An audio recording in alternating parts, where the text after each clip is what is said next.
আসাদ ভাইকেও বলতো, সকলকেই বলতো, দয়া করে আমাকে না টানাটানি করে আমার ইজ্জত সরব আর নষ্ট করার দরকার।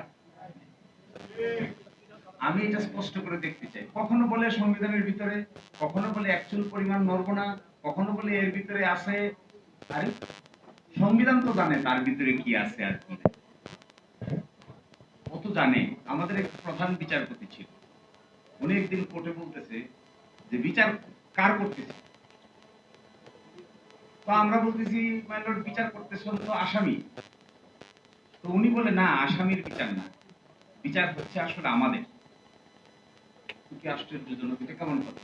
তাহলে শোনেন কেন আমি এই কথা বলি। আমার কেন বিচার হচ্ছে? যে লোকটা একজন মানুষকে হত্যা করেছে সে জানে হত্যা করেছে কি করেনি। আমরা কাগজপত্র দেখে এখানে বিবেচনা করছি যে তিনি আসলে হত্যাকারী কিনা। এটা করতে গিয়ে যে হত্যাকারী না, মাঝে মাঝে তাকেও মৃত্যুদণ্ড দিয়ে দেয়, আবার যে হত্যাকারী তাকেও মাঝে মাঝে খালাস দেয়। তাহলে বিচারটা হচ্ছে কার? যে আসলে আসামি সে ভাবে আরে এগুলো তো সব পাগল, আমি তো মারছি, এরা দেখি আমার খালাস দিয়ে দিছে। আবার উল্টা যে করে নাই সে ভাবে আরে আমি তো মারি নাই। তো এরা এত প্রটোকল, এত গাড়ি, এত ঘোড়া, এত লেখাপড়া, এত জ্ঞান, কিন্তু আমাকে যে মৃত্যুদণ্ড দিয়ে দিল, এই আসামি কি এটা জানে না?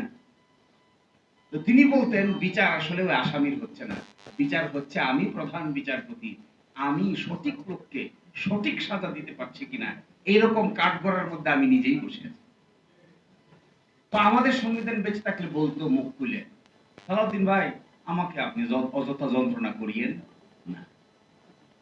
আমার এটাও খুব মনে হয়, একেবারে দাঁড়িয়ে বলে ফেলতে, কিন্তু স্পিকারের পিছু থেকে দাঁড়িয়ে, যে মিস্টার আসাদুজ্জামান আবার দৃষ্টি আকর্ষণ করতে পারতো, ইফ হি হ্যাড ভয়েস দৃষ্টি আকর্ষণ করতে পারতো, মিস্টার স্পিকার দয়া করে আপনারা এই মহান জাতীয় সংসদে আমাকে নিয়ে আলোচনা না করলে আমার ইজ্জতটা কিছুটা হলেও বেঁচে যায়। ওনাদের আলোচনার ধরন দেখে মনে হচ্ছে এই বেইজ্জতি করার একটা বুদ্ধি বাইর করছে।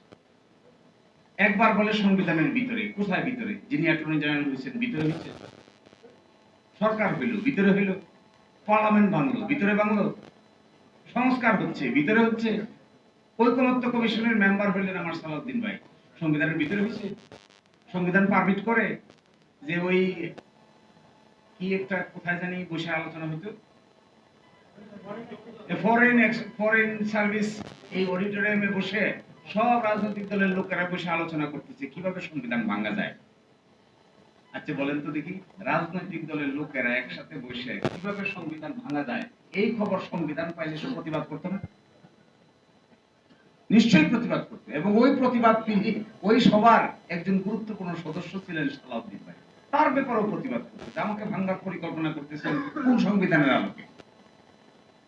এখন এসে হঠাৎ করে বলছেন যে না না না এগুলো কিছু হবে না, যা করছি করছি, এগুলো সব ঠিক আছে, জাতির স্বাধীনতার ঘোষক এটাও ঠিক আছে, তারপরে এই যে বঙ্গবন্ধু শেখ মুজিবুর রহমানের ছবি টাঙাইতে হবে এটাও ঠিক আছে, এগুলো সবই সংবিধানে আছে, কিন্তু আমরা আপাতত এটাকে আর মানতে পারছি না। তাহলে কোনটা মানতে পারছি? এখন এসে যে কথা বলছেন এগুলো এত সিলি, আমার কাছে খুব মনে হয় রাজনৈতিক দলের নেতাদের কথাবার্তা যখন উল্টাপাল্টা হয় তখন ওই জাতির ভাগ্যে খারাপ ছাড়া ভালো কিছু অপেক্ষা করে। কমিটমেন্ট। আচ্ছা এই কথা কিভাবে বলে? আমি ছিলাম তো ঐকমত্য কমিশনে, আমাদের ভাইয়েরা অনেকেই ছিলেন। এই গণভোটের প্রস্তাবকারী হলো বিএনপি। এই গণভোটের প্রকাশ্য আরেকটা গোপন কথা কিছুটা হলেও ইঙ্গিতে বলে যায়, যখন ডেডলক হয়ে গেল যে বাস্তবায়ন প্রক্রিয়া কি হবে, কেউ কোনো রাস্তা বাইর করতে পারে না, তখন মিটিং বিরতি নেই। বিরতির পাশে একটা নিকোটিন খাওয়ার জায়গা ছিল, ওই জায়গার ভিতরে অনেকে গিয়া বুদ্ধি বাইর করতে না পারে ওইটা খাওয়া শুরু করলেন। ওইটা খেতে খেতে কারো কারো মাথায় বুদ্ধি আসতো, না না পাই গেছি, ইউরেকা ইউরেকা ইউরেকা পাই গেছি পাই গেছি। সেটা কি? চলেন আমরা সবাই মিলে গণভোটের লাইনে যাই, মানুষকে জিজ্ঞাসা করি। কারণ রাজনৈতিক দলের কিছু লোক মিলে এখানে আমরা প্রস্তাব করতেছি, মানুষকে তো জিজ্ঞাসা করি নাই। তখন অন্যরা বললে আচ্ছা কথা তো ঠিক, মানুষকে তো জিজ্ঞাসা করা হয়নি, তো মানুষকে জিজ্ঞাসা করা কি হবে কিভাবে? গণভোট গণভোট গণভোট। যে এই কথা বললেন সে ভিতরে সকলেই একমত হয়ে গেল, গণভোট গণভোট। প্রস্তাবকারী মানুষ, প্রস্তাবকারী দল এখন বলছেন গণভোটের আদেশ মানতে তারা বাধ্য। হায় রে কপাল! তখন এই প্রশ্ন আসছিল যে এই প্রস্তাবকারী দল যে গণভোট, তখন আসছিল একজন প্রশ্ন করছে হাত তুলে, আমার মনে হয় যতটুকু মনে পড়ে, মানুষটার নাম আমি বলতে চাচ্ছি না এখানে, তিনিও রাষ্ট্র সংস্কার আন্দোলনের ওয়ান অফ দি গুরুত্বপূর্ণ লোক ছিলেন, সরকারের মন্ত্রী হয়েছে। তিনি বললেন সংবিধানে তো গণভোট নাই। তখন প্রস্তাবকারী সদস্য আনসার দিল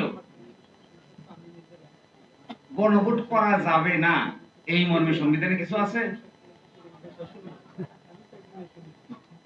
সকলে বলল নাই নাই নাই নাই নাই। উনি খুশি হয়ে গেলেন। আমার এখন মনে হচ্ছে এই জন্য খুশি হন না, এই যে জনগণকে জিজ্ঞাসা করবেন, এই জন্য খুশি হয়েছিলেন যে তার কথাটা সকলে মিলে গ্রহণ করেছে।